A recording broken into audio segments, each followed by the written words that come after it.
Hey guys, what's going on? Today I'm going to be making this really awesome blue team Flood HOG, which is something I've been wanting to do for a really long time, while I also talk about the Halo TV show series and give a couple takes. So first off, they said that none of the show would be canon at all, which is completely fine. So an IGN report from the lead developer of the show himself, he said, "We didn't look at the game, we didn't talk about the game, we talked about the characters in the world, so I never felt limited by it being a game." What does that mean? It is a game. Halo is a video game that came first. So little bit of backstory is that he's looked into the books a little bit and read some of the books, but the books are even based on the game.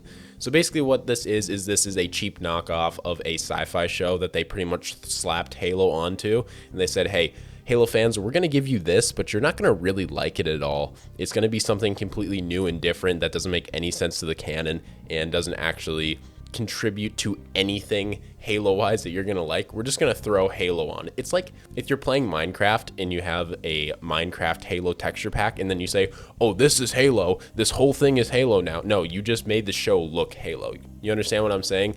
All they did was make a generic sci-fi show, make it look Halo. And that's the problem so far with 343 ever since they've gotten Halo, is they don't understand it. And obviously this isn't 343's fault necessarily. They probably had some decision making in this, but they don't understand what they have. They have this amazing franchise in the palm of their hands that they can do whatever they want with. They continuously come out with games that are just not as good as what they used to be. For example, Halo Infinite. Halo Infinite has zero content to play. I haven't played any Halo Infinite for months because there's nothing new. They don't even have as much content as Halo 3 in 2007 or Halo Reach in 2010. Like, they have nothing to do in the games. I play it a couple hours and then I'm done. I haven't played in months because I'm playing games like Elden Ring that has so much content. I've literally been playing that game for around 55 hours and I discover something new every single time I play it. A new boss, new spirit summons, new places to go and adventure, new quests. Like, there's so much new in that game all the time. Like, I'm gonna be able to play that game 3 to 4 times with different characters and have a ton of fun. And that's what Halo's getting wrong, guys. This show is a pure example of them absolutely not understanding what they have in front of them and running with something else and just slapping on Halo. Halo is going to die if they keep doing this. It's gonna die. There's no way that you can continue to absolutely destroy the market like this again and again and again and not give the fans what they really want. You could have literally just made this Halo CE, starting out with Noble 6 blasting the Covenant carrier, seeing the Pillar of Autumn fly away as you hear Captain Key's voice thank Noble 6, and pretty much you can go with the Arbiter's story in that. You don't have to go completely off the canon of Halo CE as a show, but you could deal with the Arbiter a little bit, have him kind of hunting Master Chief, see that side that we didn't see in the video games, and then you can also have Master Chief going with Cortana and maybe add Sergeant Johnson in there. Like, it doesn't have to be completely the same as the games. It doesn't at all. But you have to add some form familiarity that makes people enjoy it. So the reviews are very mediocre. They're not anything special. They're about 3 to 5 stars. Or 7 out of 10. That's average. That is completely average. That might even be below average. They're not thinking about the fans at all in this show. They're just giving us a little bit of like cool stuff with Master Chief. And the fact that we're going to see Master Chief's face in the show doesn't make any sense. You know how much more expensive it is to actually have an actor that you're going to see their face that is a famous actor when you could just put some NBA player in a suit of armor that's 6'6" or something and then use Master Chief's actual voice? We're not going to get Master Chief's actual voice in this either. We're not going to get Cortana either.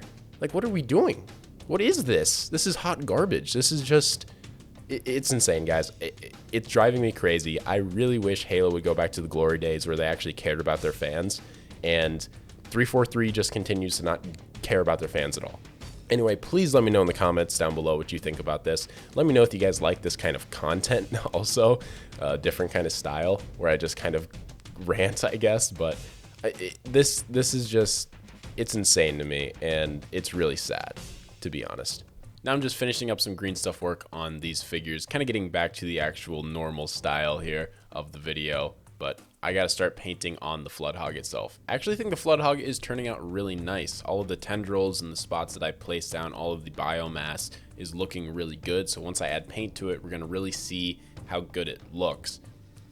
The nice part about painting is it kind of finishes up all of that work and actually hides a lot of mistakes and blemishes that you kind of make on your projects. I know painting has saved me a bunch of times in the past, and I'm sure it'll save me in this project as well. So the last time I made a Flood HOG, someone actually recommended I added a crack in the visor here, and I did that because I thought it would be really nice effect, a few other cracks as well around it, and I think it looks really good. Whoever gave me that idea, like, I don't know, months ago, maybe almost a year ago, I appreciate it because it actually looked really fantastic. But this is just the boring, slow process of going around and slowly taking care of all these little spots. It takes so long to do this in real time, but I sped it up for you guys obviously here. And then I'm just finishing some up with a fine brush and getting into all those cracks and grooves.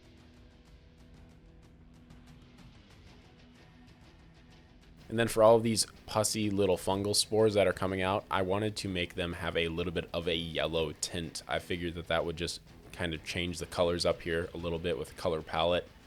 And you don't want to have everything be exactly the same color when it comes to your flood texture, I found.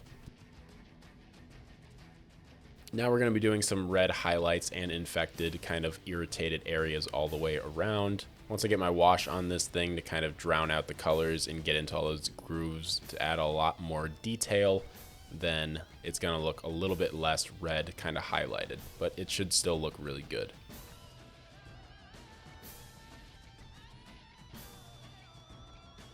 Now I'm applying down my wash here, and this is a wash that I kind of got from Army Painter, and I've been using it for a long time. I'm actually almost out of it, which is really sad and upsetting, so I got to kind of figure out a way to get some more of this stuff, but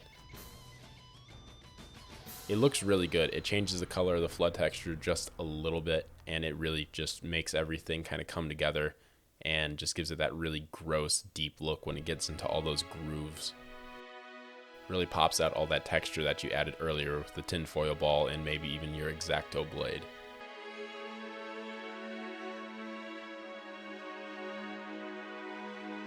Now I'm finishing up some of the figures here, just adding a little bit on the red tendrils.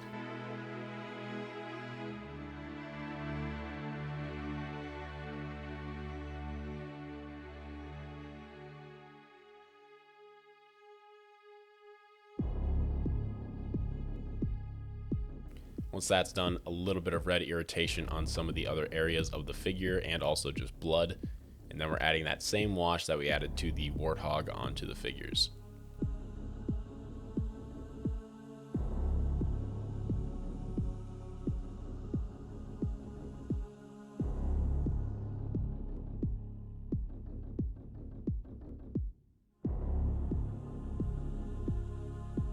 Now I'm just piecing the warthog together and it's finally all done. I'm super excited. All I have to do is add everything, and ooh, once I added that chain gun, I was like, dang, this is really starting to come together pretty good. Now some of these figures have absolutely huge parts, like the front of them with the tendrils and everything, so it's a little hard to fit them in there, but I figured out a way to get them all in there and make them look like they're actually using the warthog. I'm one Spartan figure away from a full Flood blue team, but I'm going to be selling this warthog on my eBay page later on, and I think whoever buys it's going to be really happy with it.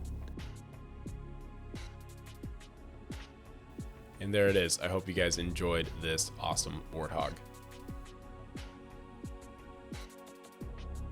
I have a ton more fun stuff planned for the future, and I am slowly getting to that as time goes on.